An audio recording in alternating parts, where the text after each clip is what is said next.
depression really does a number on you. Yeah, it's true. It's true. And I look forward to having Doshka kind of tell us all about it today. I'm excited to hear what he's got to say. As per usual, I'll kind of be guiding the conversation a little bit. I'll have some questions, but mostly, as I said, I just want this to be the opportunity for somebody else to talk a little bit. And I'll also remind you right before I make this phone call that I think this is important to note. Whenever I do these episodes, I will very likely not be engaging with chat as much as I usually do, so please do not feel neglected. I'm still here, I'm still reading, I'm just trying to give Doshka the ability to speak openly and from his perspective. So, alright, here we go. Yeah, we are talking about important matters, so I will be calling right now. Alright, here we go. I'm gonna get Doshka on, and we will hang out, and we'll talk. I hope Discord is muted. Discord is muted. I'm glad I caught that. Alright, here we go. Alright, here comes Doshka. Da-ba-da.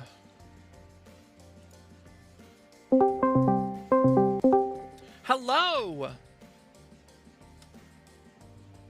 Uh-oh. Hello. Oh, hello. Hello. Can you hear me? You can't. Hold on just 1 second. Okay. What? Can you hear me now? Yes. Okay. Yes, I can hear you now. All right. Bring you down a little bit. All right. Okay, say something for me. Something for me. Okay. Hi there. How are you doing? I'm all right. Good. You? Good. Yeah, I'm doing great. So you are live here. I've got my chat here on Irium. We are all waiting to hear from you, and I'm really, really, really excited and so thankful that you're willing to come on here. So I'm gonna let you start us off. I'd like for you to introduce yourself to chat and let us know what you're all about. Right. So I am Doshka. I tell dad jokes on the internet, and I do my best to spread good vibes. Yeah. Yeah. You've always spread good vibes in my direction, so I really always appreciate that so much. Yeah, excellent. So what else would you like to share about yourself, just to kind of start things off? What else can you tell us about your life and experience? Well, let's see. African American, Okay. closeted bisexual. Oh. I can't really think of too much other than that. Okay. Yeah. Yeah, that's interesting. Yeah, we may come back to some of these things, and I may ask you some additional questions about those. But thank you for sharing that. And yeah, this is going to be really great. I think we're going to have a really good conversation today. So I just want to remind you that I really want this to be like your platform, right? So this is your ability to talk and speak openly and share with us. So you told me already that you share dad jokes on the internet. What other kinds of content do you make? What kind of content are you interested in? I'm interested in a lot of things. I try to keep it above board. Sometimes my imagination goes too far left. I'm trying to, I've recently started actually speaking with my natural voice instead of voice I used to use. So I'm trying to focus on that. Yeah. So maybe some ASMR, coming. I love that. I love that. I think that would be really, really, really good and very smart. In my humble opinion, I think that would be very, very smart. Yeah. Can you talk a little bit about, affecting a voice versus using your natural voice? How does that feel? Well, it feels comfortable because for many years, I've spoken like this. And I've done this for years now because being like 6'2" and African American, I don't want to intimidate anyone. I mean, I mean, I used to be kind of a femboy. I don't know how I would intimidate anyone, but so I would speak like this, whereas opposed to if I just show up, hey, how's it going? People are like, oh, what the hell? It's expecting a linebacker, you know. That's valid. That's Yeah. valid. Yeah. Yeah, I will talk briefly from my own experience. As a trans girl, the idea of my voice is something that, the, okay, surrounded is saying they may find an excuse to be intimidated nonetheless. Yeah, people are different and people have their own preconceived notions, and everybody kind of vibes through this life in their own way, whether good or bad. But we'll come back to that as well, I think.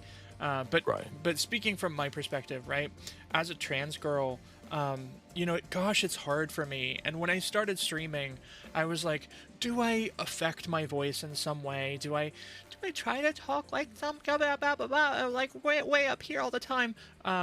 Or do I just speak in my natural voice? And I think this is the voice that feels the most natural to me.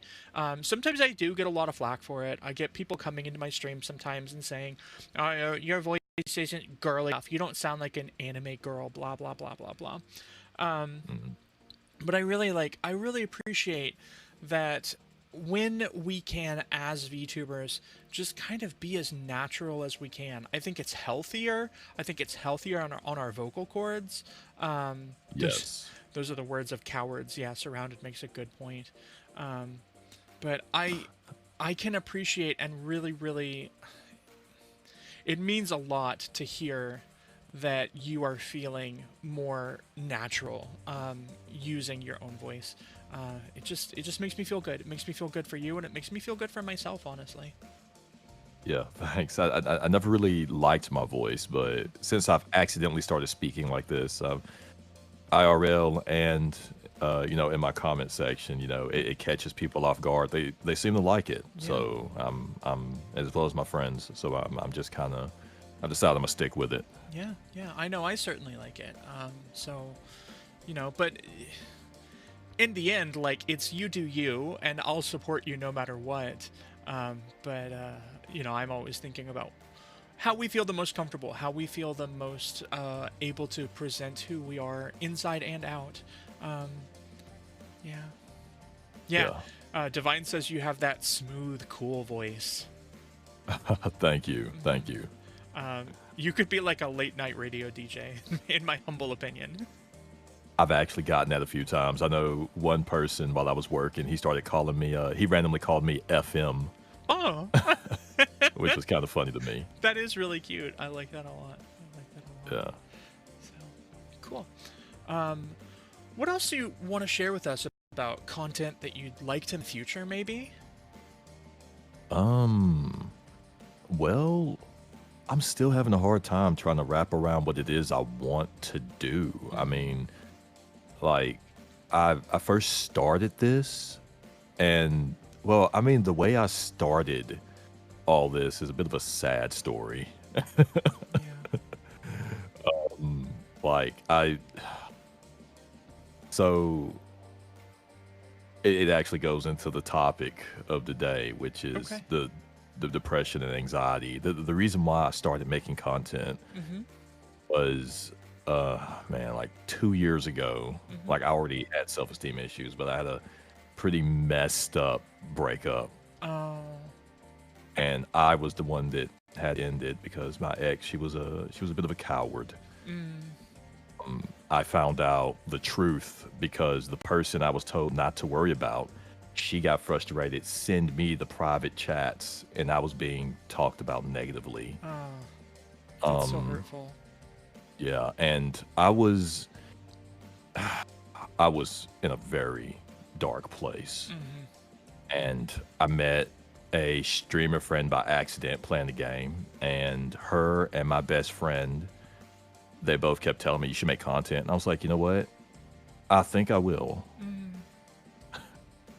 Because just because I'm miserable doesn't mean that everyone else has to be or should be. Maybe I can, at least make someone else's day a little Yeah. better. Yeah. That's something that I've personally been thinking about a lot lately is the prevalence within the VTubing space of VTubers who are really, really, really good at making other people feel good about themselves, but not so good about making ourselves feel very good with ourselves, right? It's like this Yeah. idea that we can easily give out love, but we can't really take it back in or give it to ourselves. Um, I'll just take a very quick second to say welcome in, Mochi. Welcome, welcome for the first time. Hajimemashite. I am Puppy-sensei. Happy to have you here. We are doing our Minority Report series today. So today we have my lovely friend Doshka here that we're talking to. So, um, so yeah, that's such a sad story. And I think have I shared with you my story of how I got started streaming? I do not think you have. Okay. Somewhat less of a sad story, but also kind of a story that makes me sigh a little bit. So I started streaming because I kept asking people, or I'm sorry, people kept asking me if I would teach them Japanese. Many people, oh, teach me Japanese, teach me Japanese. And I kept making appointments with people to go and meet them. And I'd say, oh, meet me at the library, I'll teach you Japanese. And then they would ghost me. It happened over and over. And finally I was like, you know what? I'm not doing this anymore. I'm going to put my lessons online. And that's how I became a streamer. Smart. Yeah. Yeah. Mm-hmm. Nice. Yeah. Yeah. That's the way to do it, actually. I guess so. You know, in the end, I hear a lot of people say you should make the content that you want to see, right? Make the kind of content that makes you happy. So who do you watch, and how do you try to emulate that person? Well, I love learning, right? I love language, I love learning, and there are a lot of people out there who are making Japanese content, but it just so often feels so rote and agnostic, and kind of just a little bit like, I don't know, sterilized, right? And I wanted to do it differently. I wanted to put content out there. Hackneyed is a great word surrounded. I wanted to put content out there that just felt more alive and vibrant. And so again, I love the kind of content that you make because I love just kind of like being able to laugh. It's so important to me. And I think if we can't laugh at ourselves and laugh at the world, then what are we doing? What are we doing? Exactly. Yeah. Exactly. You have to be able to laugh at yourself. I mean, it's actually pretty healthy to be able to some extent. Yeah. Yeah, I agree. I agree. So, all right. Well, I'm going to move into the next question. You and I have talked a little bit privately about depression and anxiety, and if I understand correctly, that's something that you struggle with quite a bit. Is that right? Yeah, I struggle with it more than most people are actually aware of. Yeah. Like I yeah. Yeah. Yeah. Yeah. Would you want to talk about that a little bit? What are those struggles like? What does it look like for you day to day to kind of wrestle with these things? Well, I know my old career, it was extremely stressful, and that was when my anxiety really took over. Yeah. And I used to find myself a fairly attractive guy. I had the feminine look going. And then the stress and the anxiety kicked in, and it aged me. And which added to my depression. Like, if I'm going to be real, I don't even like looking in the mirror. Yeah. But a lot of my depression comes from like life's experiences, mostly growing up. Yeah. Yeah, I was bullied a lot as a kid, relentlessly. Even the teachers would join in Oh, that's and awful. yeah, and if I got angry or upset or anything, I was labeled a problem child. And I remember one instance, one of my bullies, when I was put outside for for losing my temper over being bullied. A student came out and said, "Hey, watch out," and he spit in my direction. And I went inside. I told the teacher, "Hey, he's tried to spit at me." And his teacher yelled at me, talking about how this is actually a good child, and I'm just a problem child, nothing but a problem. And that kid, Wow. hiding behind the teacher, just smirked at me the whole time. Oh, that's awful. That's awful. Yeah, I'm used to it. Well, you shouldn't have to be. You shouldn't have to be. Um, Especially like at that young age. I'm gonna share something personal with you, and this is actually chat. This is also very like coming directly from my heart that I want to share this. Um, I was talking to my therapist recently, and I was realizing something that I didn't realize until we were talking about it. I didn't know how badly it affected me, but when I was very young, I dealt with a lot of very sad feelings. I dealt with a lot of depression.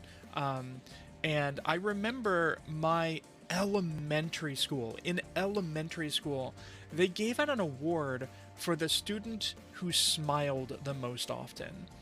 And I now look back at that and I think, why were you giving out an award for the person who had the most reason to smile? Like, isn't it people who are suffering and struggling who deserve the recognition more so than the person who has everything going for them? Like, let's just give more to the people who have all the reasons to be happy, right? Yeah. It's very strange, and your story really reminds me of that. This idea that sometimes there are bad teachers. There are bad teachers, and I want to Yeah. be one of the good ones. Yeah. So, Yeah. what kind of role does anxiety play for you in your day-to-day life? Well, my anxiety to this point is unbearable. Mm, Like the medication I take, if I don't take my medicine, I lose my appetite 100% without the medicine. mm. I can't get out of bed. And my anxiety is so bad without my medicine that I have heart attack symptoms. Oh, Like, you hook me up to an EKG, and doctors start freaking out thinking I'm having a heart attack. oh my My blood goodness. pressure shoots to like 200 over 160 or something crazy, like 160 over 200, something like that. Wow. My pulse shoots up, but the medicine helps. Hmm. Hmm. Um, but like it's killed my self confidence. I used to be a very confident man. Yeah. It's killed my self confidence. Like I can't even hold a regular job anymore. Oh, I'm so Yeah, sorry. so That's so it's difficult. it's fine. Yeah. Yeah. I've kind of come to accept it. Yeah, I think to some degree there's peace in that, right? There is peace in being able to say, okay, well, this is where we are, and we find a way to move forward. So just accepting that these are the realities of our life, but at the same time, you know, just because the acceptance creates a sense of peace doesn't necessarily mean that it creates a sense of justice, because it's not right, you know?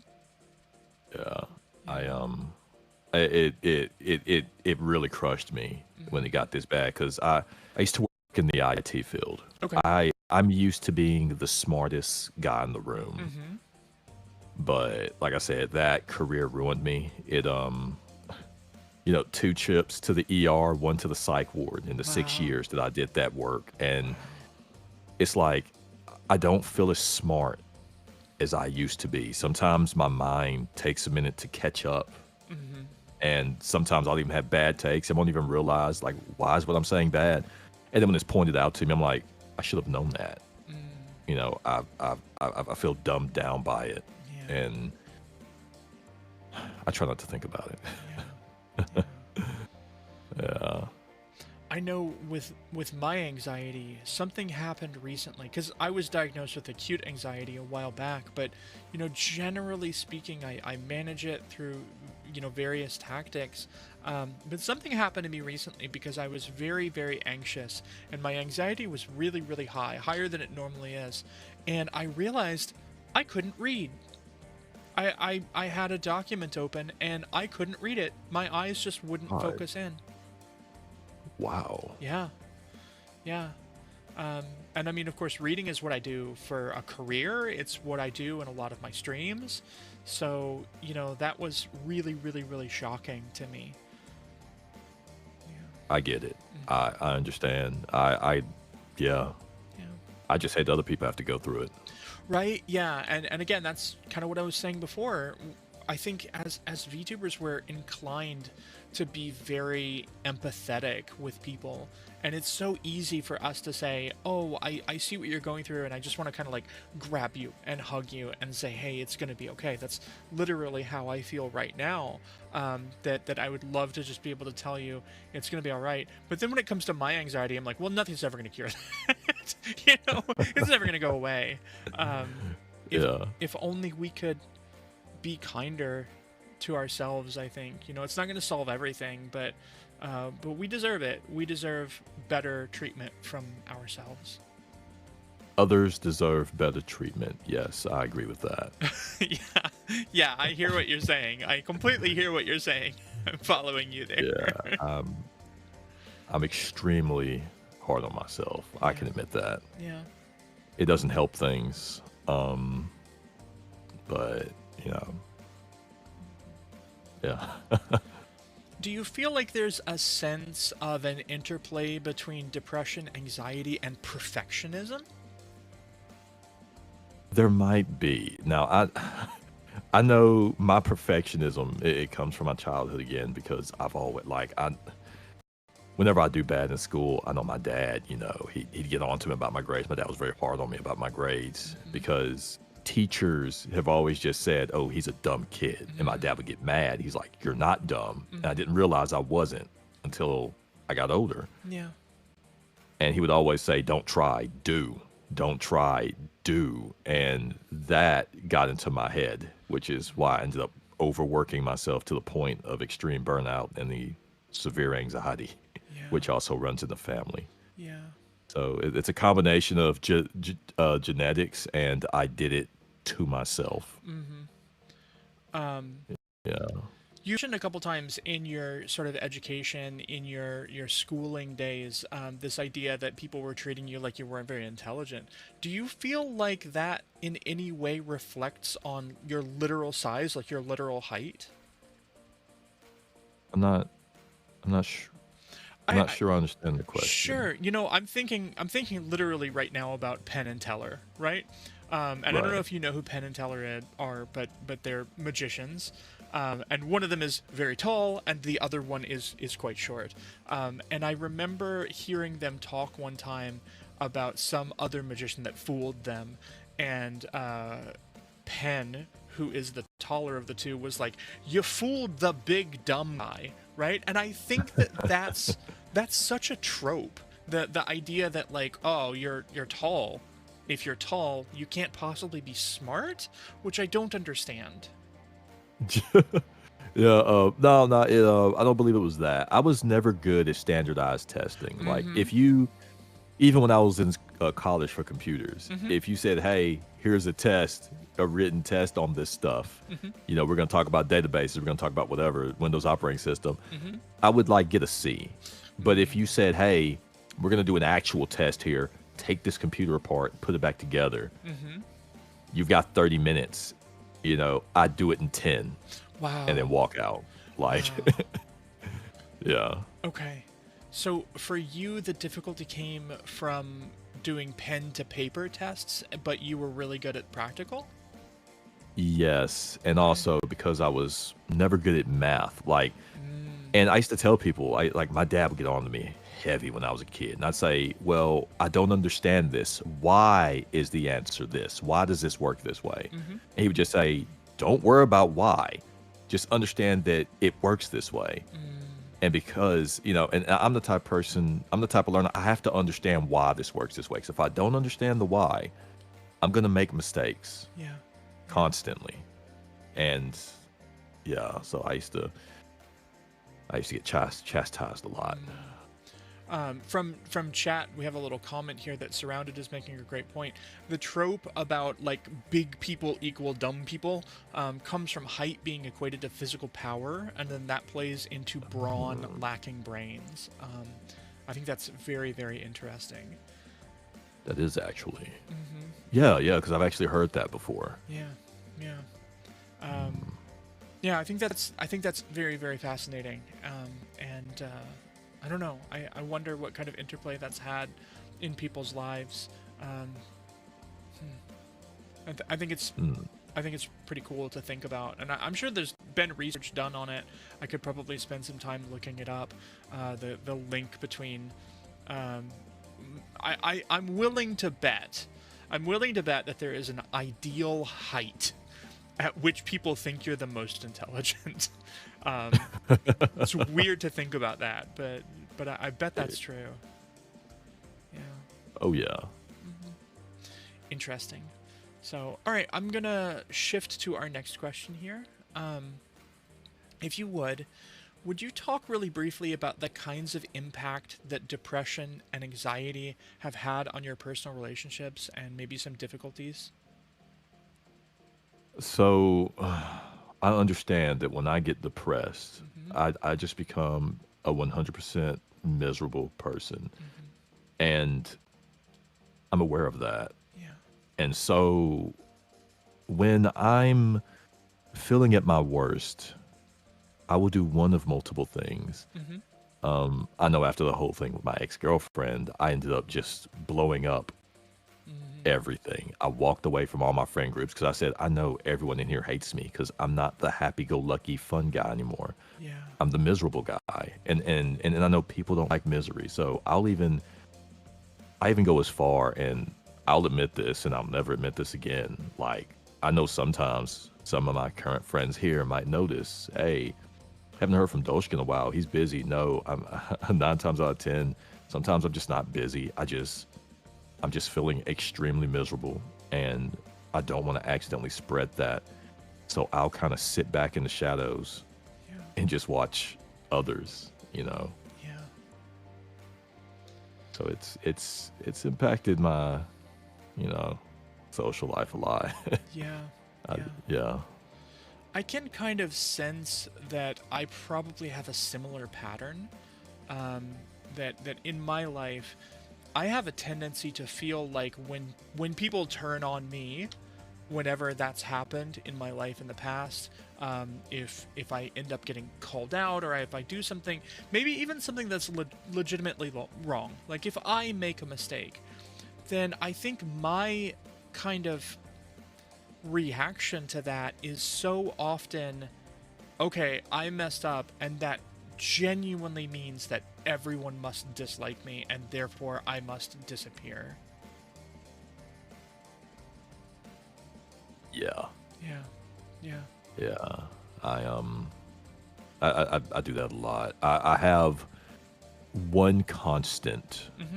in all this. My best friend of 14 plus years, Mm-hmm. who in all of this has not just one of the few people in this world that's never abandoned me. Like, she'll call me out when I'm wrong, Mm-hmm. but if even with her friends, if they would try to dog pile on me for being wrong, she would turn around and look at them and say, "Don't you dare to do that." Mm. Which was that her doing that was a first in my life. Wow. So I appreciate her a lot. Yeah. Yeah. That sounds really, really lovely. Yeah, I don't tell her enough how much I appreciate her, or honestly tell her how much I appreciate her, because I feel like my feelings are disgusting, is what I've learned. And so I don't want to accidentally, I don't want to accidentally, um, sorry about that. No. I don't want to disgust her, even though she says she's not disgusted. Yeah. And I just, yeah. That's very understandable. Um, Yeah, sorry. yeah, no, it's okay. Briefly, hi, Coffee Mom. Happy to see you. I'm glad you're here. Um, so yeah, I'm thinking about that, and I'm thinking about that feeling of, having somebody who's willing to tell you, having somebody both who's willing to support you, and also tell you when you're in the wrong. And in my opinion, there's no greater friend. There's no greater friend than that. I think it's so hard to talk to the people that we care about and tell them when we think that they have made some kind of mistake. Sometimes, Yeah. to some degree, I think that's harder than calling somebody out that you don't know. Yeah. Yeah. Um, it's Yeah. almost easy if if the person is a stranger to say, "Oh, you stepped on my foot," you know. Um, but with the people that we truly care about, kind of even the idea for me personally, the idea of affecting change, of making somebody that I love change, feels abhorrent to me. And that's why I think it's so hard for me to call people out. But then I so appreciate it when somebody that I respect is willing to say, "Hey, you said the wrong thing there. You did the wrong thing there. Can we correct this behavior and move it back into a place that's more productive?" Yeah. Hmm. And it's kind of hard too. Like, I've known her for so long, so if she calls me out, I feel fine. Yeah. And I have to remind myself that just because someone other than her calls me out, I have to remind myself, hey, it's okay. You're not some kind of monster. It's Yeah. fine. Yeah. Don't take it personal. Just take it, accept it. I mean, it. You messed up. It's okay. It's not okay. Yeah. No, no, don't do that. It's okay. It's okay to. Well, if you make a mistake, Hmm. it is okay. It is not the end of the world, and you're gonna be okay. That's what I tell others. That's what I Hmm. tell my friends. That's what I would tell any stranger. I hold myself to a different set of standards. Hmm. They're unfair standards, but I should be able to meet those standards. Yeah. But you also recognize that there are unfair standards. And so, in Wing, that you hold yourself to those unfair standards, I think that's maybe the first step to kind of finding some healing. Yeah. Maybe. Maybe. I'll tell you kind of like the way that I tend to think about the world, and it's such a backwards, broken way of thinking. I shouldn't say broken. I tend to fall back on this word broken way too often, because that's kind of how I feel about myself. But I think when we think about it, I'm not broken. I'm a work in progress. I'm trying to do better for myself. Um, Yeah. but the way that I've always thought about things forever, for the longest time, for most of my life, is that I am going through life collecting pennies in a cup, right? Right. So I Right. go through life and I go, okay, here's a penny. I pick up the penny, I put it in the cup. That's one day gone. I went through, I picked up a penny, I put it in my cup. The next day, I put it in the cup. And I'm slowly collecting these pennies until I make a mistake. And the moment that I make some kind of mistake, I say something offensive, I say something wrong, I hurt somebody's feelings accidentally, I take that cup, I pour out all the pennies, and I start over from the beginning. Um, and Yes. it's such a not good way of thinking about ourselves. It is not. I'm guilty of that. Yeah. I'm. I know. Again, that stems from when I was a kid. Mhm. Um, I know. I can think of two instances on why I'm like this. Mhm. I won't go into detail, but my mom dated when I was a kid, Mhm. and some of them weren't very nice to me, Mm. and I'm a crybaby, Yeah. and my tears made them angrier. I Oh learned wow. to stop. I learned to stop crying. Mhm. But the only thing worse than that, and this has stuck with me all my life. I try to think about it, and sorry for all the laughing when I'm talking Mhm. about this. It's kind of a, it's kind of a coping mechanism, coping mechanism of mine. Yeah. Yeah. I laugh because I don't allow myself to cry. Mhm. Crying is healthy. If you feel like you need to cry, you do it, and Mhm. don't let anyone judge you. I don't cry, Mhm. and I think what I'm about to tell you next is the biggest reason why I don't like crying. When I was about 9 years old, I was told to my face, and I quote, God made a mistake when he made you. Wow. He should have made you the girl and your sister the boy because you cry so expletive much. Wow. Yeah, my mom said that to my face Oh as my a kid. goodness. Oh my And goodness. I just don't cry. And when I do cry, I get very, very upset at myself. Mm-hmm. I won't go any further than that, but Yeah. I don't like to allow myself to cry. I Yeah. try not to. Mm-hmm. Anyone else out there, especially you guys, it is okay to cry. I Yeah. promise you it is. Don't follow in my broken footsteps. Mm-hmm. You shouldn't. You should cry. It is okay. I promise you. The few times I have just broken down and couldn't handle it, my best friend, she was there putting up with me and letting me know that it was okay. Yeah. She didn't have to do that, but Yeah. I appreciate her for that. One thing very quickly, I'm sorry. I just wanted to say hi, Lily, hi, Senko, and Coffee Mom. This is Doshka, who's with us today. So, yeah, that idea of crying. Somebody that I have a lot of respect for once told me that when we are feeling on top of the world and we are as happy as we can possibly be, the natural state of our body is to say, this is too good. These feelings are too good, and we need to find some equilibrium. We need to come back down. And also, when things are as bad as they can possibly be, when we're the angriest we've ever been, when we're the saddest we've ever been, once again, our bodies, our brains want to bring us back to equilibrium, right? Because we should be kind of emotionally balanced. Not too happy, not the greatest it's ever been, not too sad, not the worst it's ever been. And weirdly, if you think about it, the happiest moments of your life, you probably cry. The saddest moments of your life, you probably cry.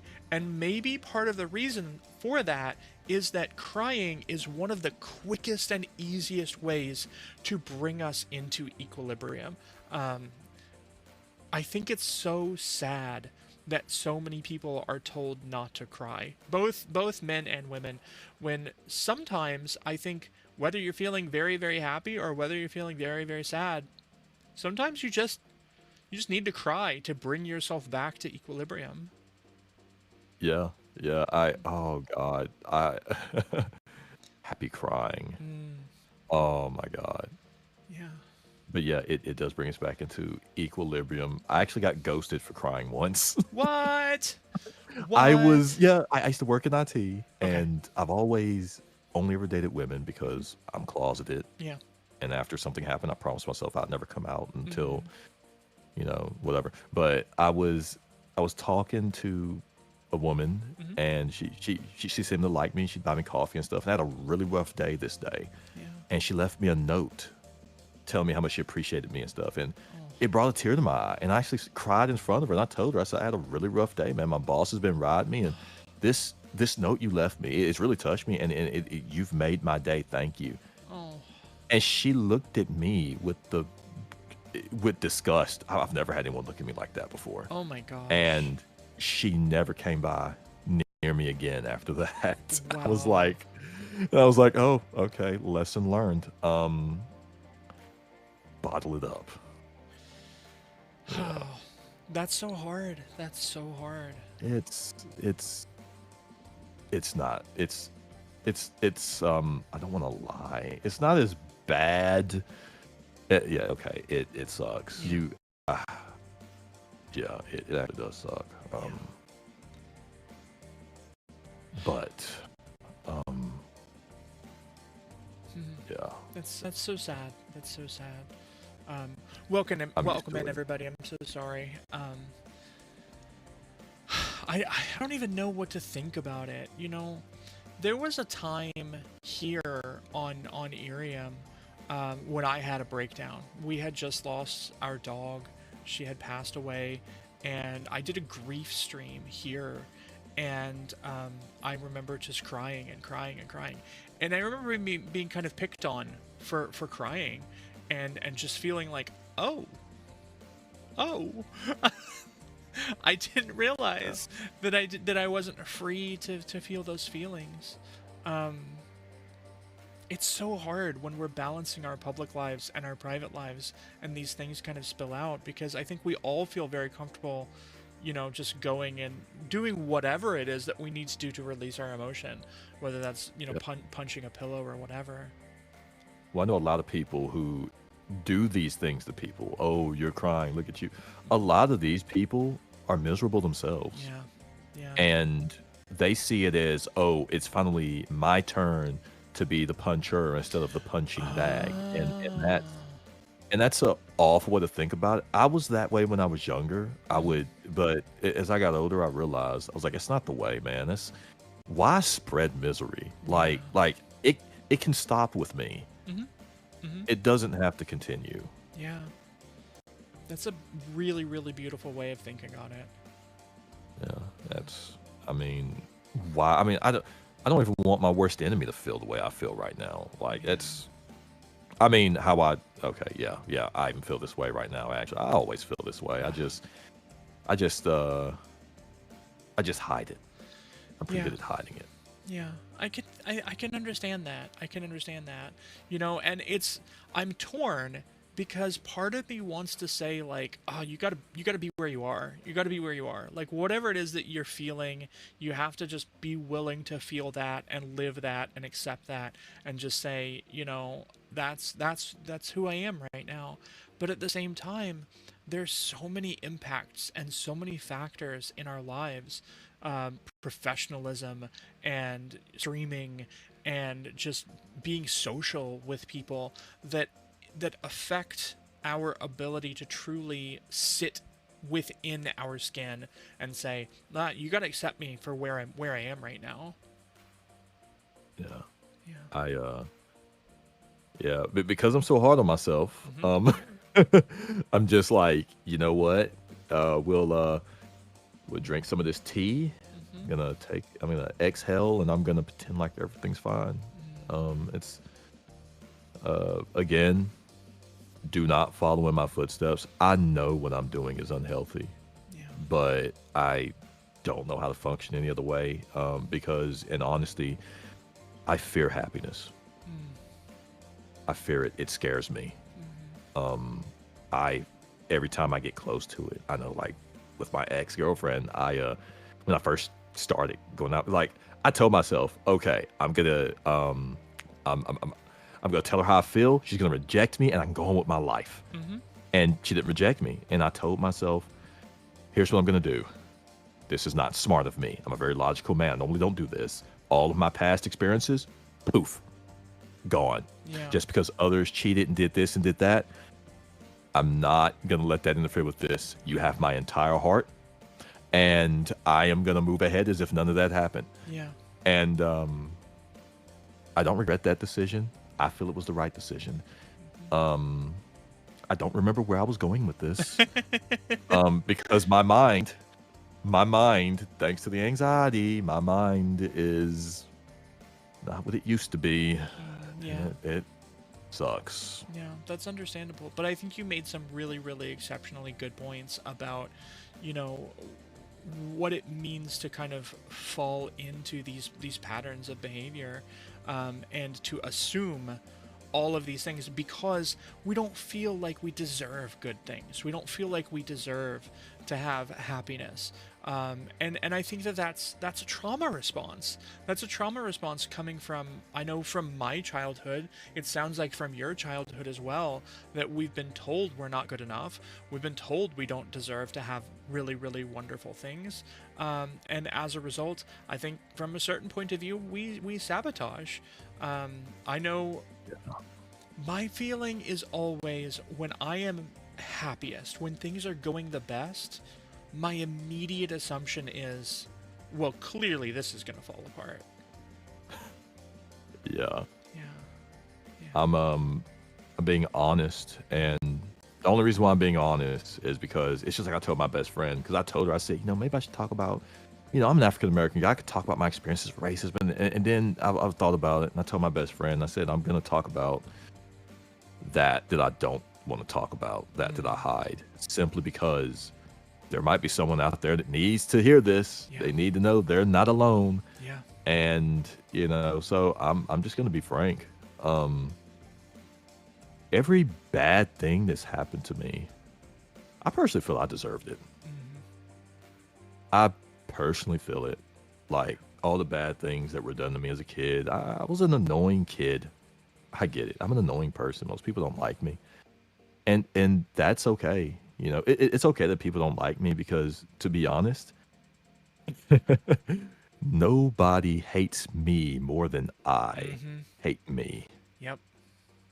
No one can say anything worse than what I've said to myself in the mirror. Yeah. And it's just kind of how it is. It's kind of,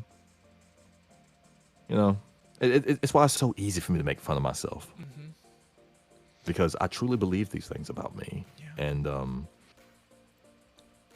I know that makes my best friend sad. She doesn't like to hear me talk like that. Yeah, I can And understand. I try not to, because and then I feel bad like I do now, because I say these things about myself, and it just keeps me miserable. And my best friend hates when I'm miserable. It's made her cry once, and I felt even worse about myself. Yeah. Because it's like, not because I'm miserable, but because I made her cry. And she cries because she cares. And then it's like, I need to push her away. And it's like, no, that doesn't work. I shouldn't do that. That's disrespectful, because who am I to tell someone else what to do and how to feel? Yeah. Yeah, absolutely. It's, yeah, but, it's a dangerous situation. It's a dangerous, dance that you don't want to let people in, because if you let people in, then you harbor the possibility that they could hurt you more. Nobody can hurt you if there's nobody around you. But exactly. yeah. Exactly. No one can hurt you Yeah. if they're not around you. Like, after doing the one thing I should have never done, which was just completely open my heart to someone, I spent a lot of nights, thinking and sipping carrot juice, which I stopped doing because it's like, no, I can't run from this. And I think to myself, man, I never want to feel love again. I never want to love anyone again. Yeah. And I researched, and I found an answer on my own, minus the research. So what I do is I continue to love my ex, because I'm the type of person that can only love one person at a time. Okay. And I allow myself to continue to love her so that I never love again. And I know anyone out there going through anything like this, don't ever do this. I'm going to tell you now, you need to allow yourself to heal. Yeah. You need to allow yourself to feel.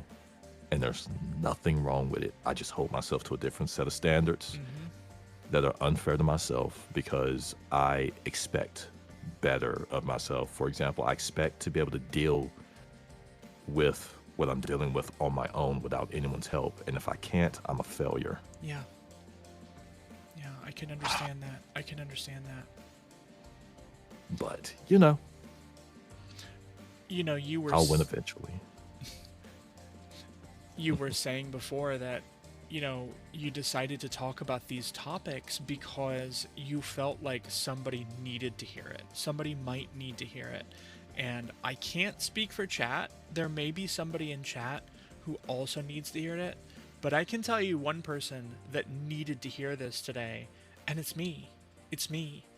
I did need to know that I'm not alone in some of these feelings. I really did. So, it means a lot that you're willing to speak openly about how you're feeling, because from some point of view, I knew that there were other people who thought about these things the way that you're sharing, that's so similar to the way I think about things. I knew that there were people out there, but I don't think that I knew that I had that kind of support so close to me that we could understand one another. Yeah, it's easy to be it's easy to be told, hey, there's others just like you, Mm-hmm. and then there's actually seeing it. Yeah. Yeah. It's two different things. Yeah. Yeah. Well, I'm gonna move on to the next question, and I think if there's anything in here that you want to come back to and talk about more, that's perfectly fine. As I've always said, it's your time, but just in terms of kind of getting on to the next thing, I Yeah. think from a certain point of view, I'm curious if you kind of see the sort of content that you make as a bit of a reflection or maybe even a coping strategy for depression. And I think that you've already kind of touched on this. It kind of is. Mm-hmm. There's a side of me, after everything I've been through, Mm-hmm. there's this side of me that in the rubble, in the debris, it's like there's this in all that dust and that black, white, and gray. Mm-hmm. There's one speck of purple Hmm. that is me and how I used to be. And when I found it, I snatched it up and I put a massive wall, bulletproof glass around it.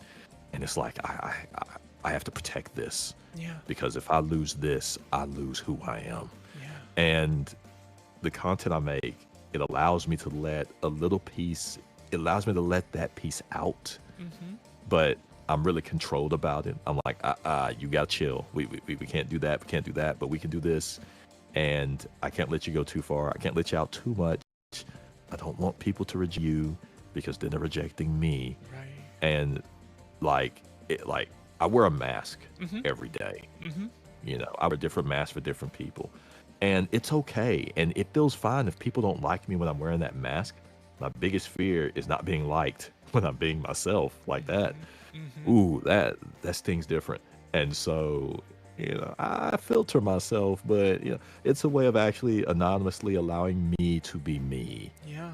Um, so it does help, and it makes other people laugh and smile. So it's like a win-win. Yeah. You know. Yeah.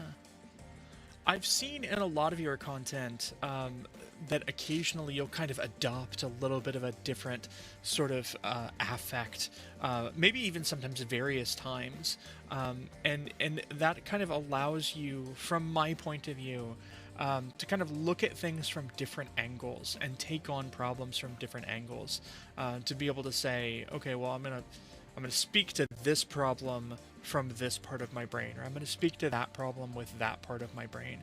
And as I'm watching your content, I always kind of find that's really quite cool. My brain works like that for real. Yeah, yeah. There's the anxious side of my mind that freaks out a lot about things. Mm-hmm. I have a rational side that isn't always very rational. Sometimes when I get down, it twists the unrational to make it sound rational. Mm-hmm. And that's when my best friend has to jump in and be like, yeah, let me untangle this for you because that's not that. No, that's it sounds pretty. You wrapped it in a package. You made a good lawyer. Mm-hmm. No, then there's that kind of wild side of me. That's the side of me that I'm protecting because I didn't know that side of me was still there. Mm-hmm. It was just kind of me trying to hold it all together. Yeah, yeah. My mind is weird. I mean, all of our minds are weird. Brains are a beautiful, beautiful thing, and it's remarkable what we as human beings, mortal beings, whatever kind of beings that we are. It's remarkable the kinds of things that our brains are able to deal with, to accomplish. Yeah, and they can be a very powerful weapon as well, as Coffee Mom is saying. Our brains can be a tool, a very sharp-edged tool. And one of the things that I find kind of very, very miraculous. Welcome in, Death, by the way. Welcome for the first time. Hajime mashite. Nice to meet you. One of the things that I find almost miraculous about our brains is the fact that I think often, especially with depression, for me, I have many times in my life reached a point where I've said, I can't take any more. I cannot take any more. This is the lowest that I can possibly take. I cannot take one more thing going wrong, one more piece of bad news, one more hurt, one more pain. And then I do. And somehow I go on, right? It's remarkable that we're able to do that. It really is. I even weaponize my brain for myself sometimes. I know some that know me. You may hear me when I show up. I'm like, hey, I am the great Doshka Wong Hao Mantika Pepelu Tefruski the Fourth, greatness incarnate, the embodiment of excellence and perfection. I do that as kind of a way to kind of temporarily boost my self-esteem Wow. to be able to get through things Yeah. often. Yeah. If I don't feel like making content, which is why I ended up taking that long sabbatical, and I'm like, man, what's the point?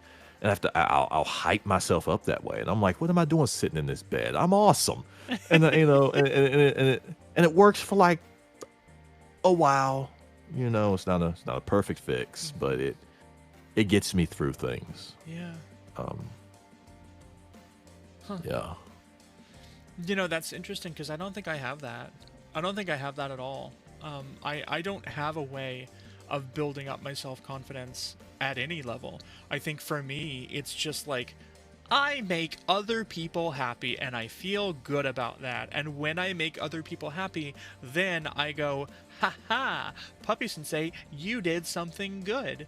But I don't have a way to, as you do, kind of like self-talk myself into a place of having confidence. Yeah. It takes practice. I'm the guy that when I was younger, I've done it for a long time, and it stems from how I used to be. Like I know, I've had a lot of female friends. It reminds me of a time I was at the mall with one of them, and she was going on and talking, and she looks back because she's like, "Doshka, you listening? Doshka, where are you?" And she looks back, and I'm standing in front of a blacked out store window, like preening, if you will, messing with my hair and checking out my eyebrows, and I'm just like, man, Wow. and yeah, I was a bit of a I can be a bit narcissistic, well, a narcissist with low self-esteem. That's like the craziest thing in the world, right? I have a theory. I have a theory, Doshka, and I wanna posit this to you. Now I'm just thinking about this off the cuff. This is completely from the fly. By the way, hi Celeste. Hi. I hope you're having a good day. But this is my theory. So you have this kind of, I won't call it a coping mechanism. I'm going to call it a strategy. I'm not going to call it a coping mechanism. But you have this strategy that you're able to temporarily boost your confidence. And it works for Yes. you for a short time. I don't have that. And I Right. wonder if that's because I've never felt confident about myself. So I don't have a place that I can kind of reach back to in my past to be able to say, remember when you were this girl that you like really, really, really liked?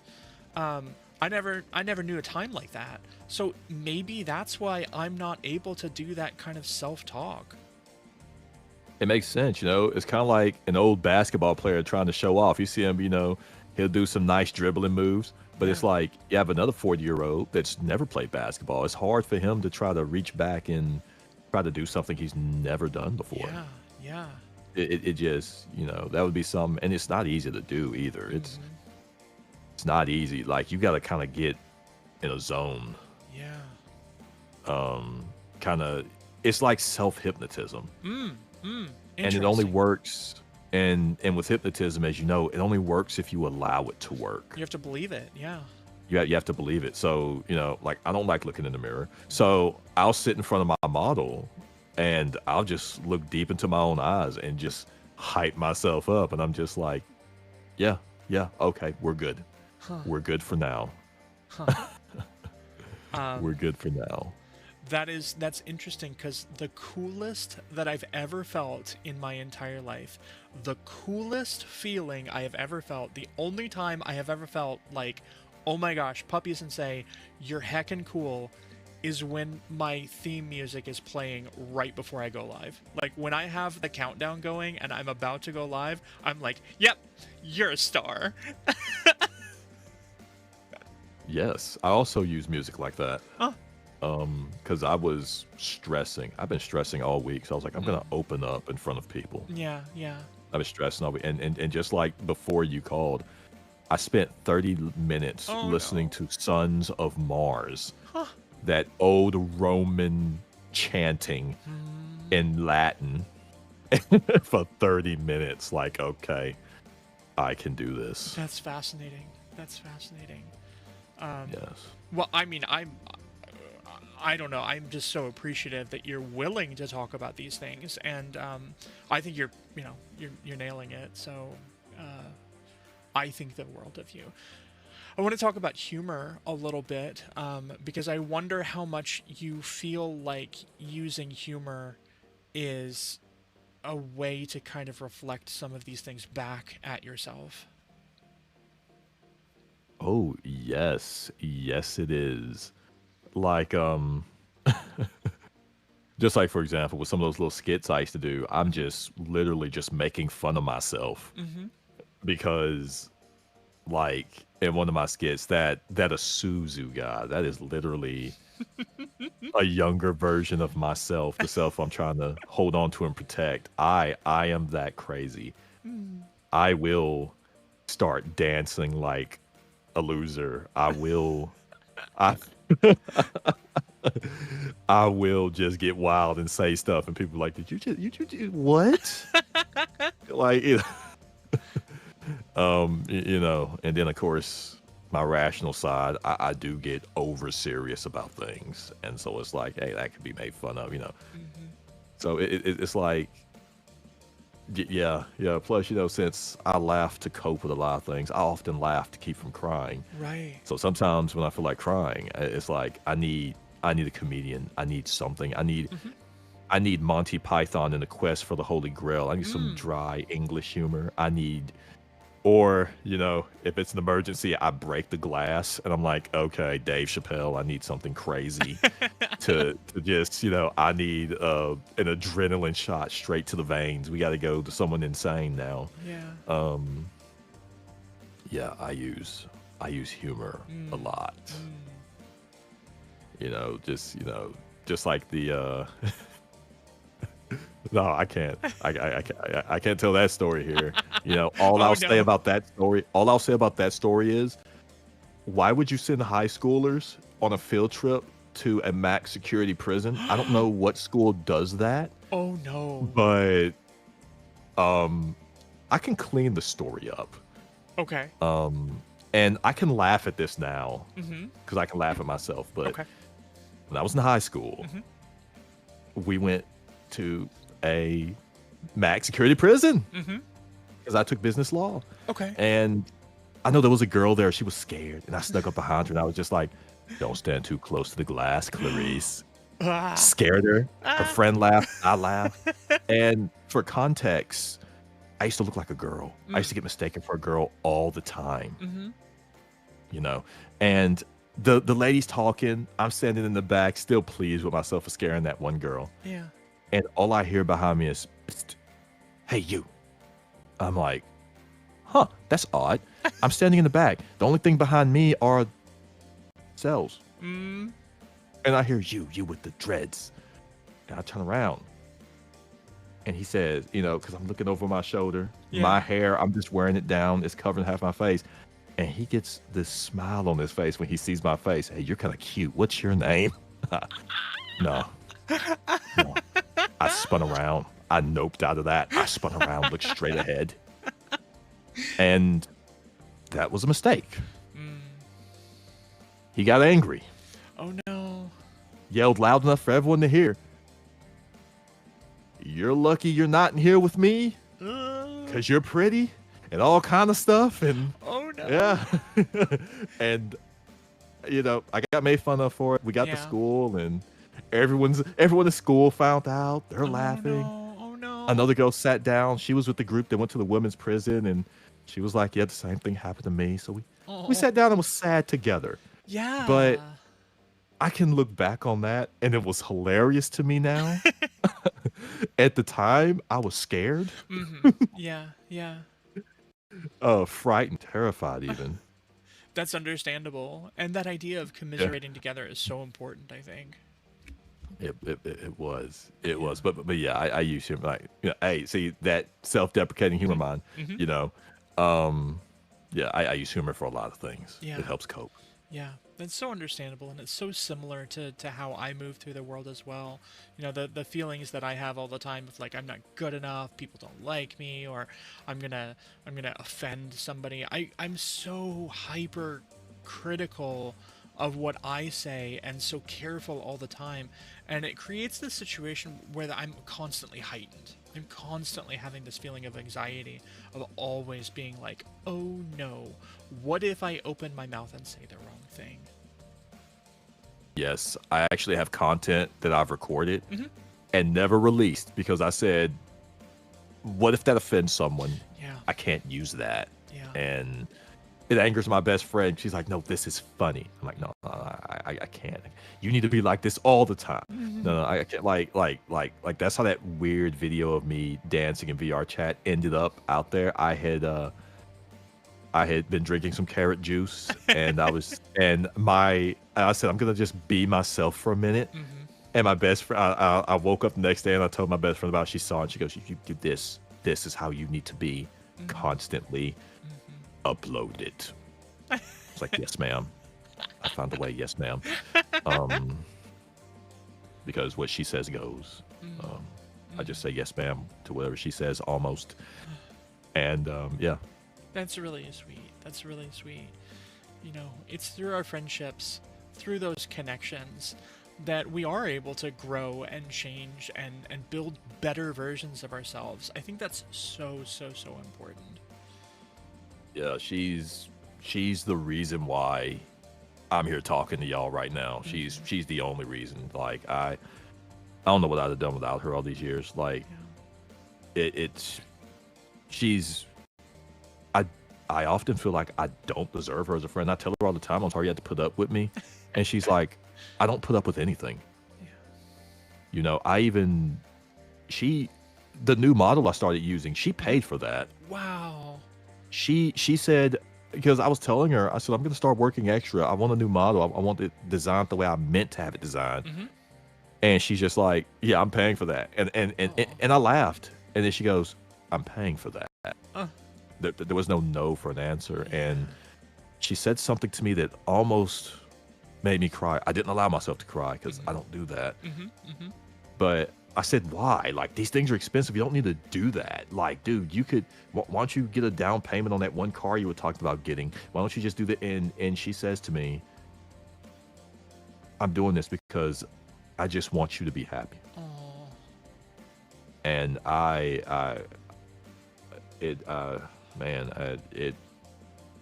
I love that woman. That's so I, important. I really do. She's been the greatest friend that anyone I could have ever asked for. Well, I hope when this video goes up eventually that you'll share that with her because you know we don't tell our friends often enough. Sometimes I feel like I do. Sometimes I feel like I tell my friends too often. Sometimes I tell like the people in VKind, for example. I feel like I'm constantly like, I don't know if you guys know how much I love you. I don't know if you know how much I love you. I don't know if you know how much I appreciate you. I say it too often. I'm constantly like but there's no amount of telling people that you love them often enough, right? I mean, if you're anything like me, and I suspect you are, I think you're constantly probably thinking like, I, I tell that to them too much. I worry too much about. I say these things too much. I tell them too much how much I appreciate them. I think you can't say it often enough. And I'll tell you personally, Doshka, how much I adore and love you because there have been some times that you have managed to get me back to a level area where I was just feeling awful. And you, just with a few words, just with a few small kindnesses, were able to bring me to a place where I had hope again. I appreciate that. Yeah, it's it's it's not how do I put this? It's like when you've been there, Hmm. and even when you're constantly there, Hmm. more times than not, you kind of just understand. Yeah, yeah. You get it. You get it. Yeah. Well, I think that that is a great place to bring up my next question which is, if somebody in my chat right now, or even just somebody anywhere out there, if someone were struggling with depression, what would you want to tell them?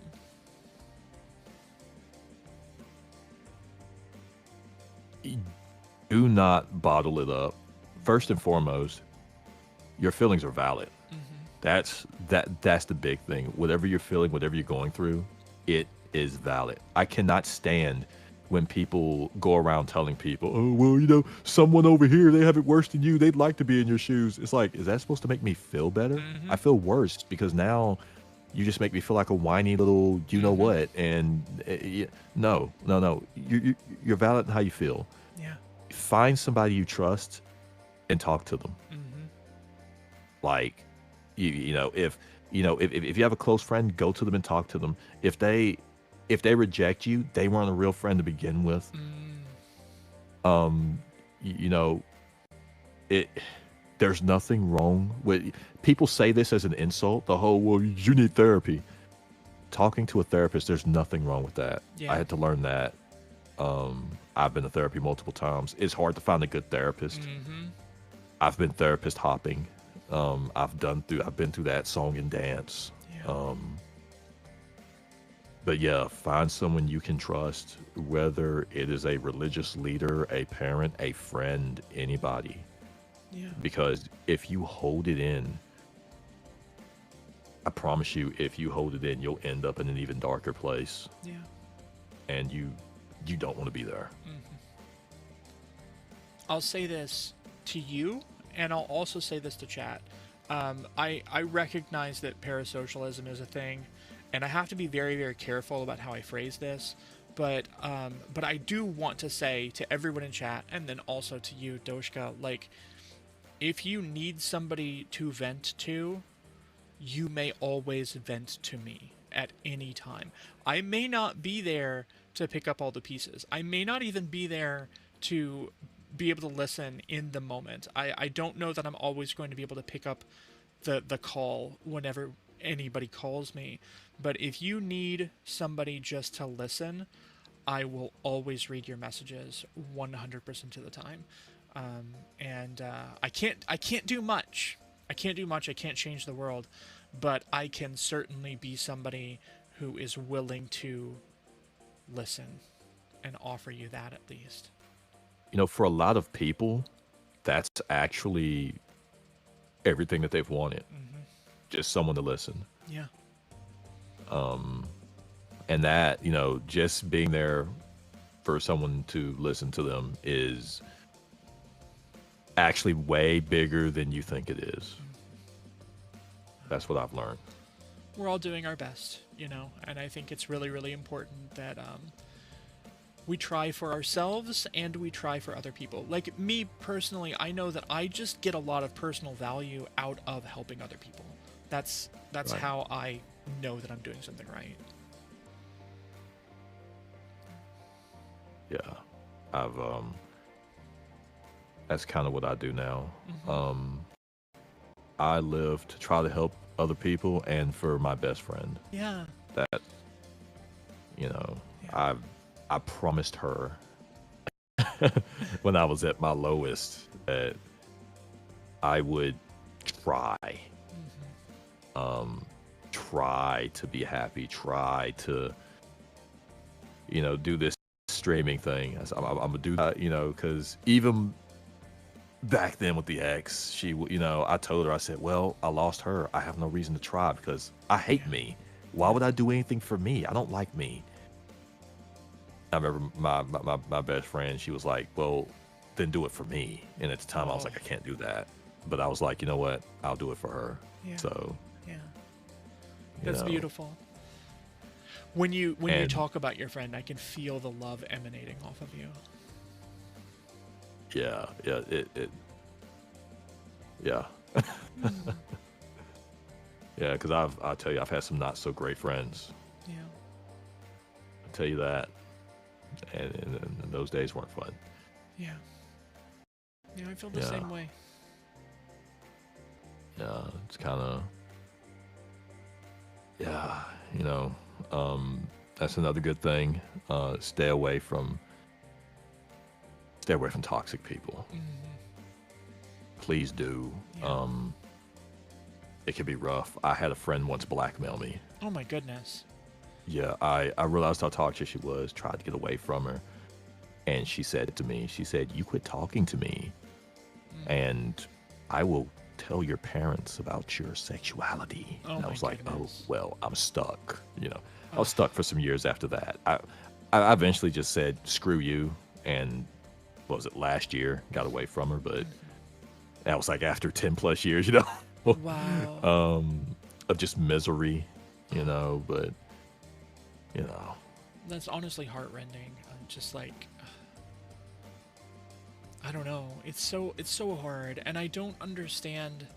I think there's this idea about boundaries that when we decide, okay, somebody is toxic and we kind of need to protect ourselves from them. Exactly like you were talking about before, this idea of like putting walls around yourself to protect yourself. I think a lot of people take that very negatively, and they think, "Oh, you don't want to let me in. You don't want to tell me the secrets. You don't want to share all of these things. That must mean that there's something wrong with me."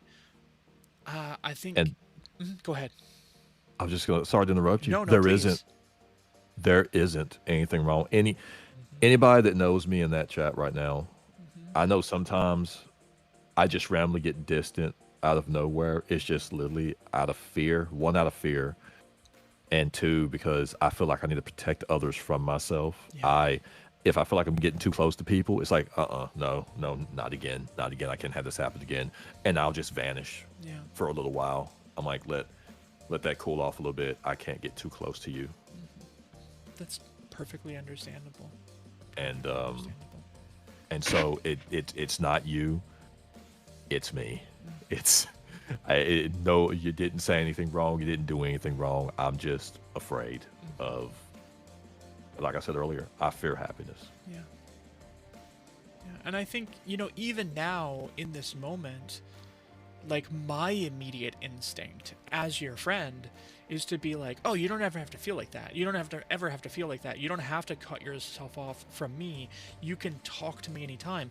But that's the wrong attitude, honestly. I genuinely believe that that's the wrong attitude. The correct attitude, in my humble opinion, without years of professional training or anything like that, it feels to me like the right thing to say is, you take the time you need and I'll be here when you're ready for me. Yeah, that's actually it. Yeah. Yeah. That's actually it. That's kind of the approach I try to take. Like sometimes, I know sometimes, because of dealing with myself, I deal with myself using toxic positivity. I try not to do that with other people. I know sometimes it might spill over when I'm trying to help other people, and I try not to let it, because it's like, no, no, no, that's for me only, because that's Yeah. bad, and I deserve that. They don't, so we need to give them grace. We need to, they need an actual loving environment, an accepting environment, not that toxic positive BS that we feed ourselves Yeah. to get through the day. They don't need that. That's such a Yeah. buzzword right now that so many people are talking about, this idea of toxic positivity. And I think the counterpoint to toxic positivity is being genuine. Just being genuine. Yes. Be who you are. Yeah. That's not always Yeah. easy. It isn't. Yeah. Would you, if you'd be willing, would you share with us some of your other personal strategies for coping with depression and anxiety? If there's anything else that you can share that you haven't already. Well, I don't cope well, Mm-hmm. honestly. And my bestie, she gets mad at me for this. She actually gets angry at me for this. Like not in a bad way, Mm-hmm. but I often just bottle things up. You should never do that, by the way. Yeah. Bottle things up and bury it deep, Mm-hmm. deep down, and I just put a smile on Yeah. because I don't do good. It's like, oh no, the bad feelings here. I quit drinking carrot juice because I realized, yeah, like in my old content, Mm-hmm. carrot juice. Mm. You could tell by all the laughing. Mm-hmm. That was how I coped, and I realized, I said, "Whoa, I'm doing it again. It's time to stop with the carrot juice." Yeah. That was a coping strategy of mine, which wasn't healthy. Mm-hmm. Never do that. That stuff is a depressant. Mm-hmm. So if you're on antidepressants, it counteracts that. Mm-hmm. Mm-hmm. And it can make your depression worse, which Yeah. is why I had to stop again. But yeah, let's see. The self-talk. Mm-hmm. Man, is there anything else I'm missing? I do go to my best friend and open up from time to time. Mm-hmm. I try not to, even though she says I should. I try not to because it's like I don't want to bring her down with my stuff, which is why I Yeah. ended up just burying it. Excuse me. Mm-hmm. Wow. Yeah, sadly, I don't have any good coping mechanisms. For my anxiety, what I used to do Mm-hmm. was for anxiety, I try to focus on my breathing. Yeah. Like when I went to a store and my anxiety hit so bad and I could feel my body just getting numb. Mm-hmm. And the room started to spin. I started to lose my balance. Focusing on my breathing, going to my happy place Mm-hmm. helped me at least get to the car where I had to sit for like 10, 15 minutes before I could drive home. Mm-hmm. When I felt the anxiety come on, I used to take a sip of water Uh-huh. because in doing that, I would trick my body into believing, hey, I'm doing something about the anxiety. Look at that. Bam, take a Yeah. sip of water. Everything's fine now. You can calm down. And the body's like, oh God, he did something. He did something. I can relax now. And the anxiety would ease up when I would do that. It's like, I'm freaking out again. It's like, oh, I didn't have enough water. There we go. Kind of like a placebo effect kind of thing. Right. Yeah. Yeah. Absolutely. So that's kind of one thing you can do. Okay. Yeah, I'm just not good at coping. I'm sorry. No, no, no. It's perfectly okay.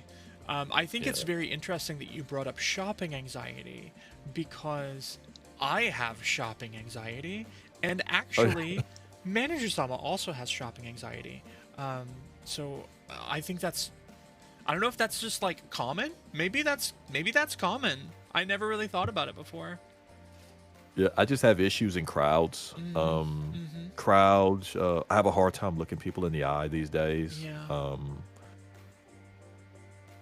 Like if I'm in an environment, if I'm in an environment where I feel like I have control, Mm-hmm.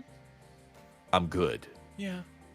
But if I'm put in an environment where I don't have control, that's when it gets bad. Like if I'm working customer service, like which I tried to do a year or two ago, Mm-hmm. and you put me in a position of this customer's angry. They said they ordered something. I don't see it in the system, and I come to the manager, and they're like, "I don't have time for this. You figure it out." It's like Mm-hmm. I'm in a lose-lose situation. Now my anxiety is starting to creep in because it's like, Yeah. what do I do? I'm Yeah. stuck. There's no out. Mm-hmm. You know. Oof. That's very understandable. Uh, Also, just very briefly, I want to say thank you for sharing that, Manager Sama, Witch Hazel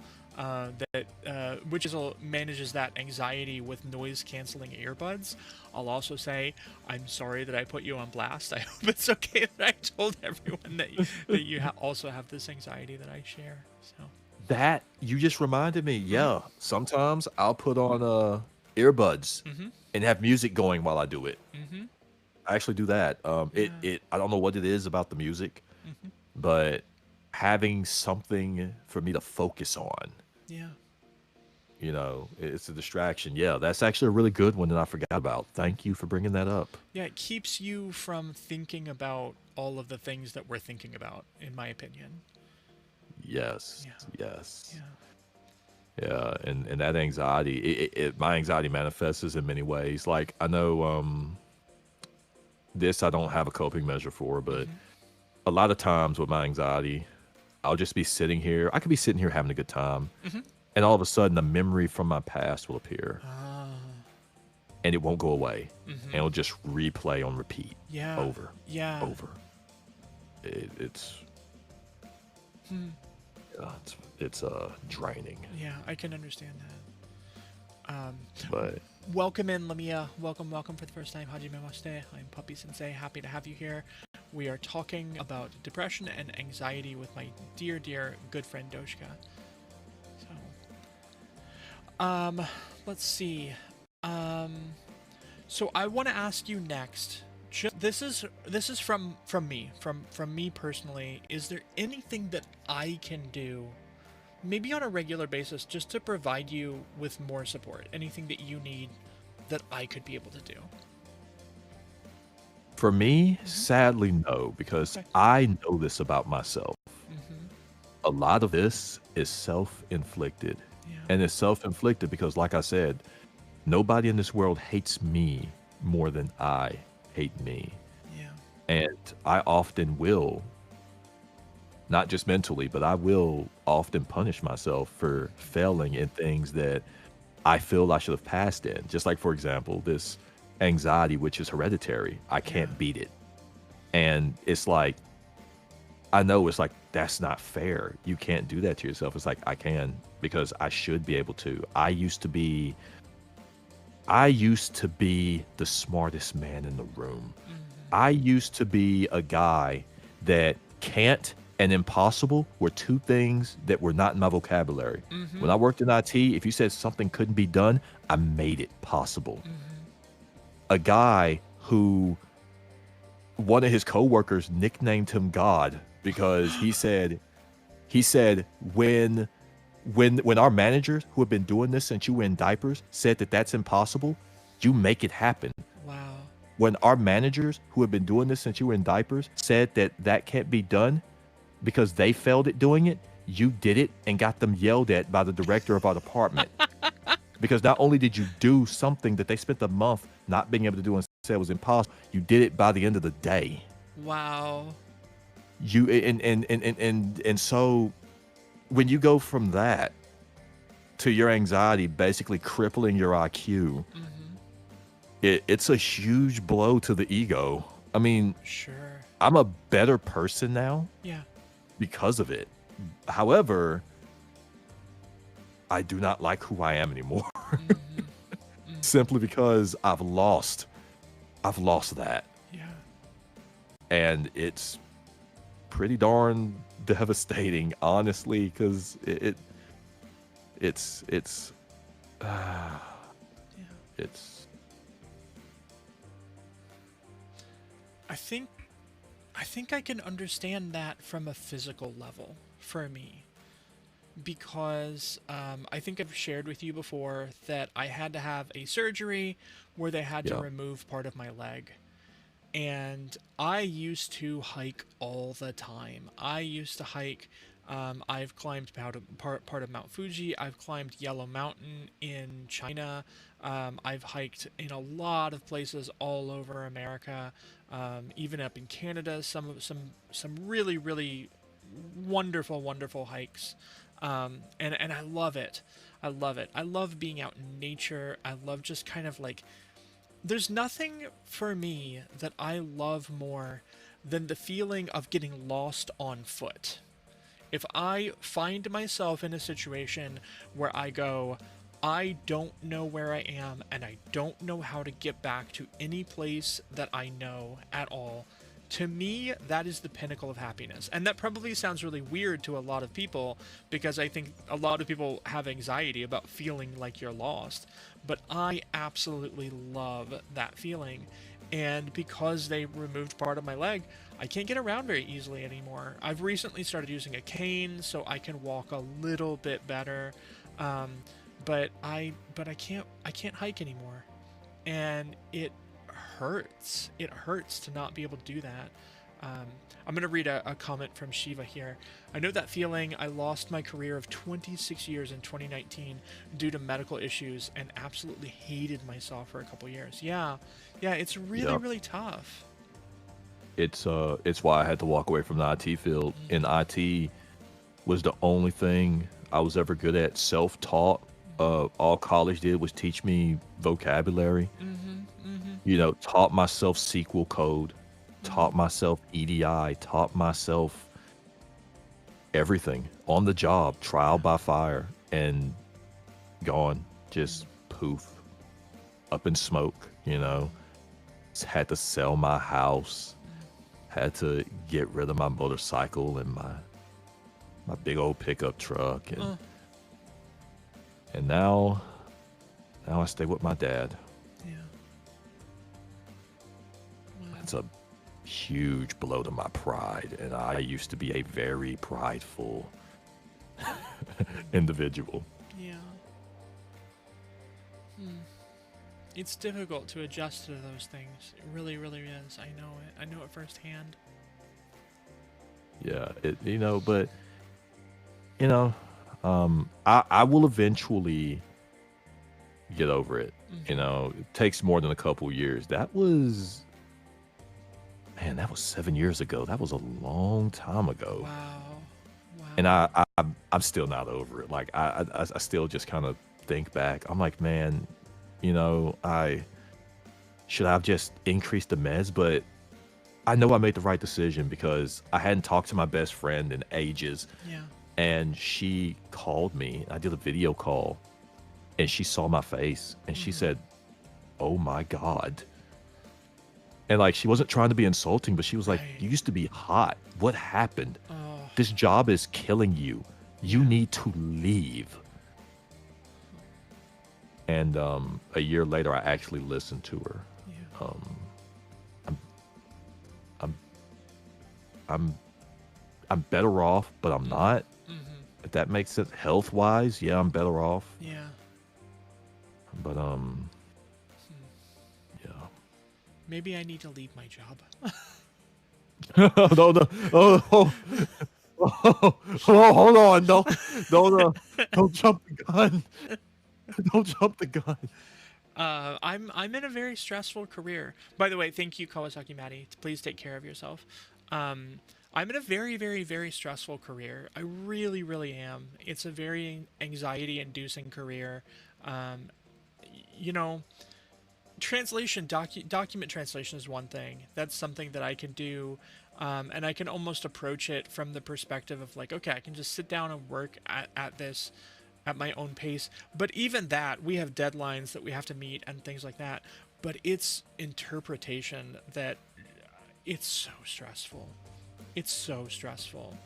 Um, and the realization that if you misinterpret something, somebody could get hurt. Somebody could get hurt. Yeah, That's always in my mind. So, yeah, I would try to pivot. yeah. Um, I couldn't pivot because all of my IT skills were corporate, Mm-hmm.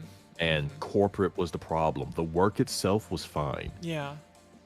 but the corporate politics, and someone telling you, no, no, that's not the problem. This is the problem. Well, why Mm-hmm. did you call me if you have all the answers? And, Yeah. oh, but I can't say that. They're a high level executive. And Mm-hmm. oh my God, yeah, the babysitting. Yeah. But yeah, yeah.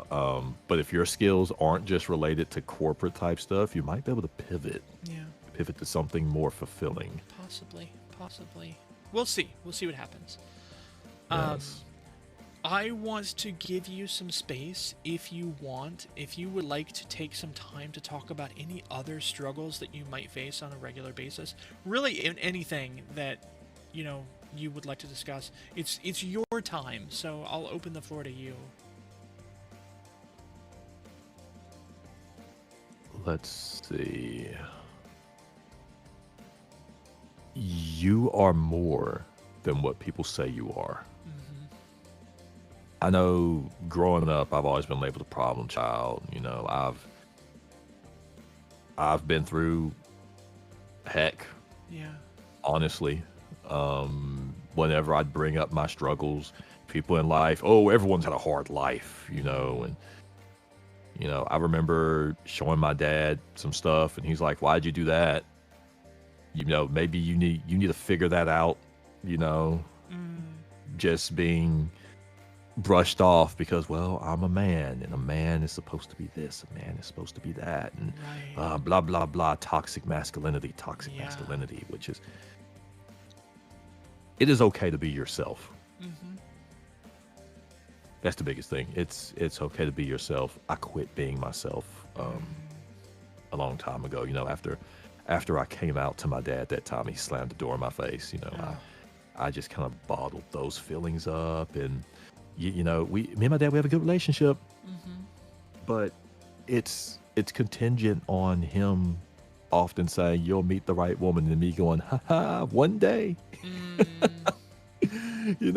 and yeah. you know, and of course, ditching the thigh highs. Can't wear that around here anymore. But yeah. But no, but no, don't. I am a walking example of what not to do. Yeah. A lot of the things I do to myself, don't do these things to yourself. They do not help. Mm-hmm. They do not help in the slightest. The only reason why I'm not trying to get better is because I'm afraid that if I do, things will get worse. I know in my life, because my luck's just so miserable, that if I get happiness, it'll be snatched away. Yeah. Just like when that person was interfering in my relationship. Mm-hmm. And I was just like, really? This has been done to you. Why? Why would you, it's like, why would you? And this person even told me. Because I even said, I was like, what am I supposed to do? I'm just supposed to sit here and just let you just manipulate this person and Right. take them from me? Yeah. Like, they're not property or nothing, but, and it's like, they told me, well, this has been done to me, so I have no problem doing it to you. That's your problem. That's what they told me. Wow. But like I said, I refuse to do that to other people. Yeah. Yeah. Which is why I started VTube, and I just said, look, I'm spreading happiness. I'm not spreading misery. Mm-hmm. The buck ends with me. Yeah, absolutely. I'm not, just because I can't be happy, and honestly, I'm never happy. Oh.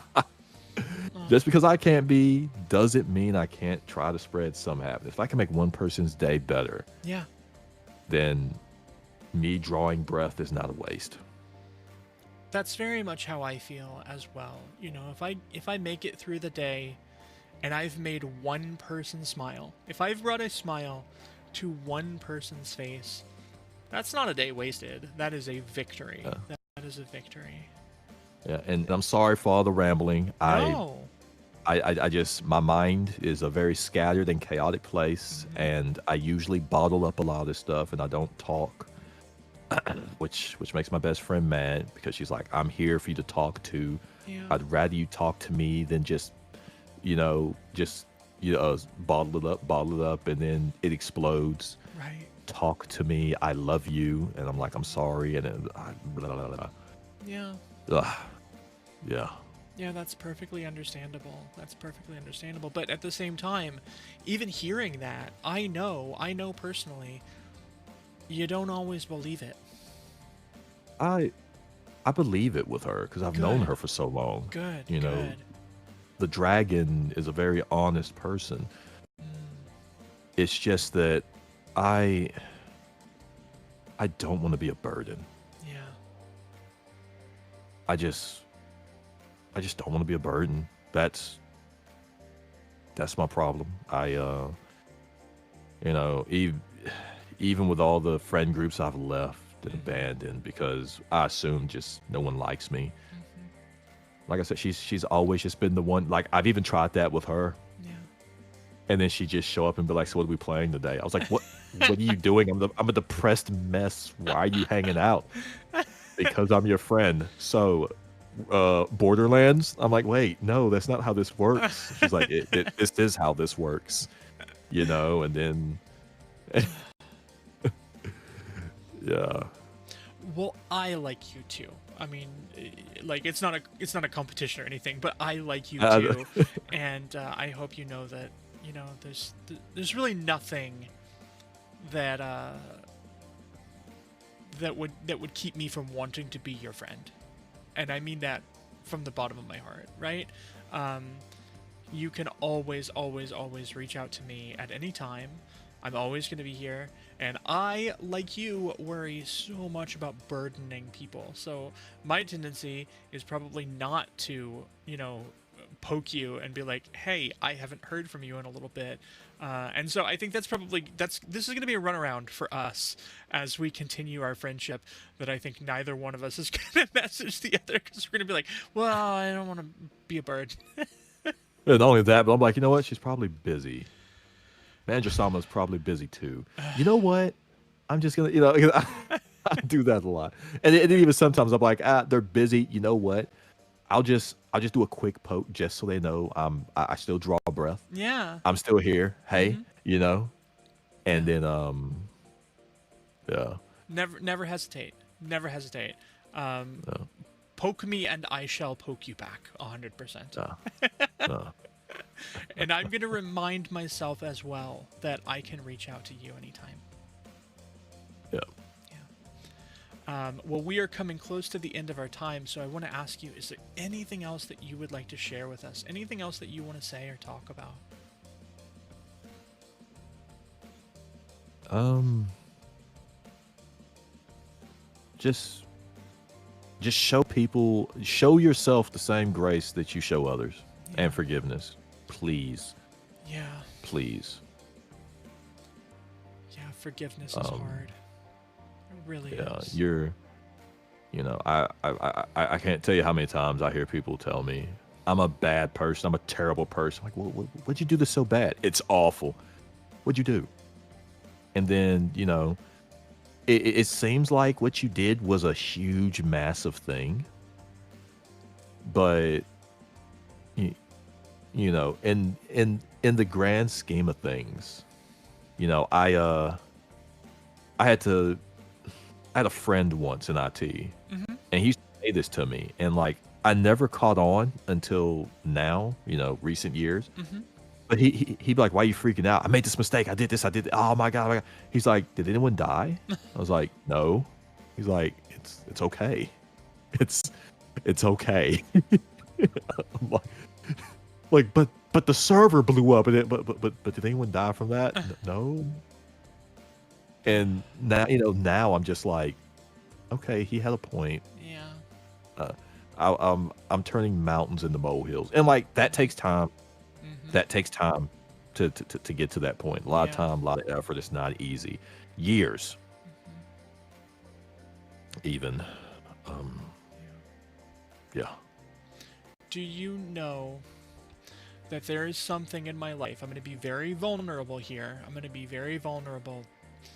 There is something in my life that I cannot forgive myself for. There is a transgression that I made, a terrible, terrible, terrible, grave, horrible crime that I committed that I cannot forgive myself for. Would you like to know what it is? Sure. I needed a bunch of surgeries.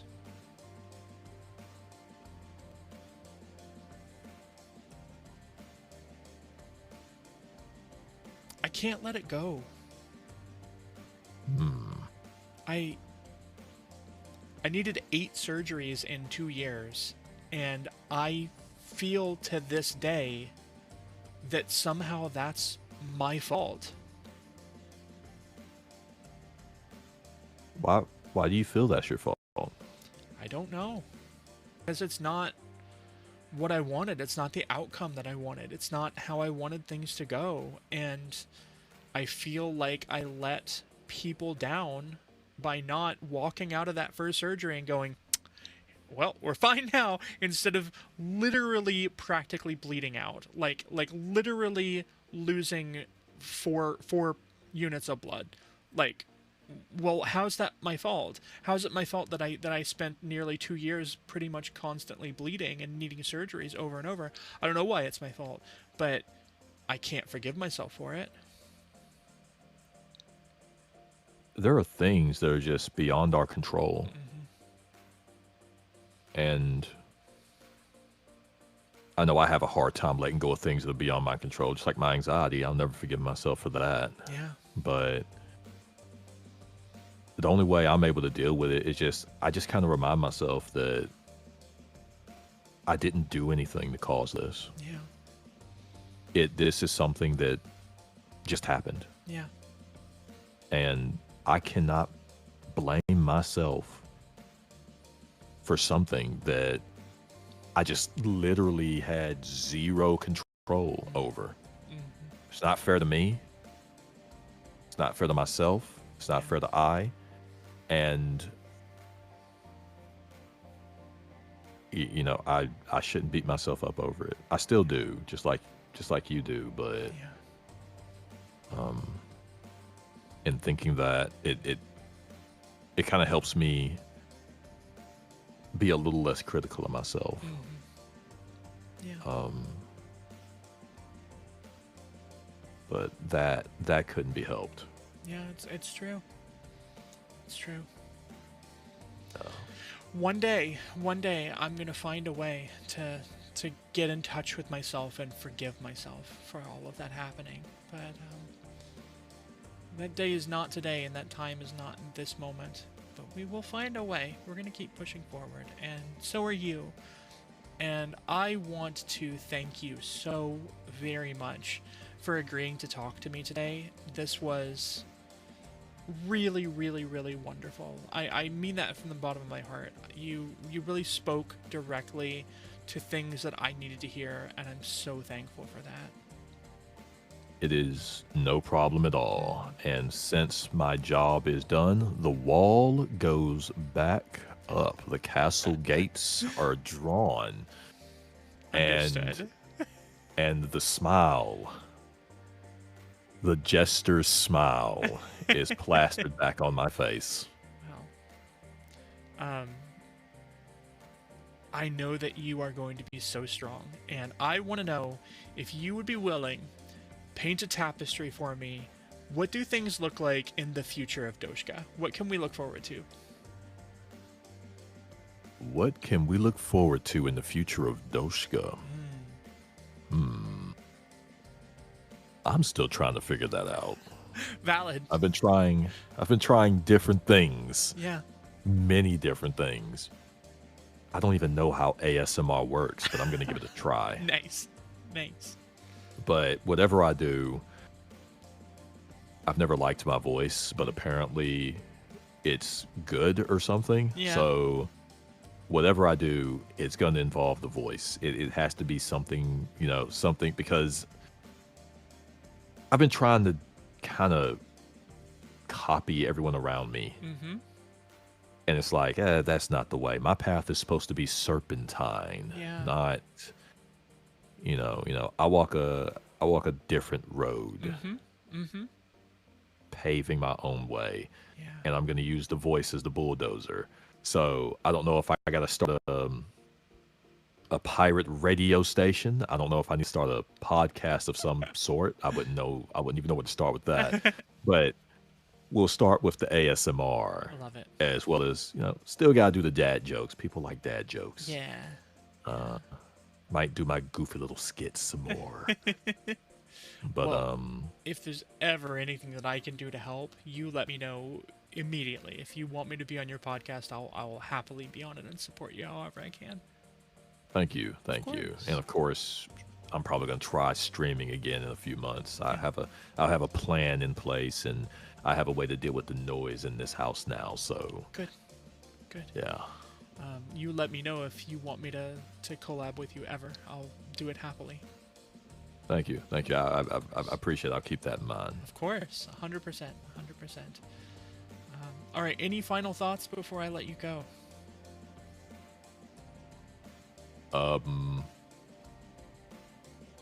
What type of pictures do turtles take? Slow ones?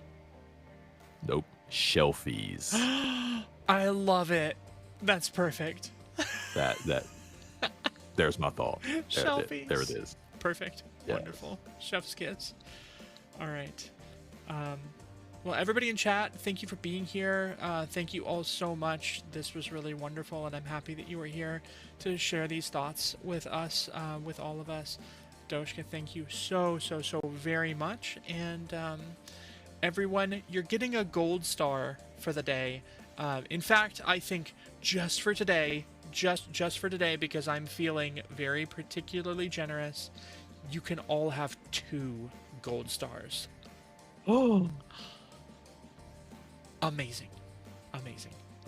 excellent.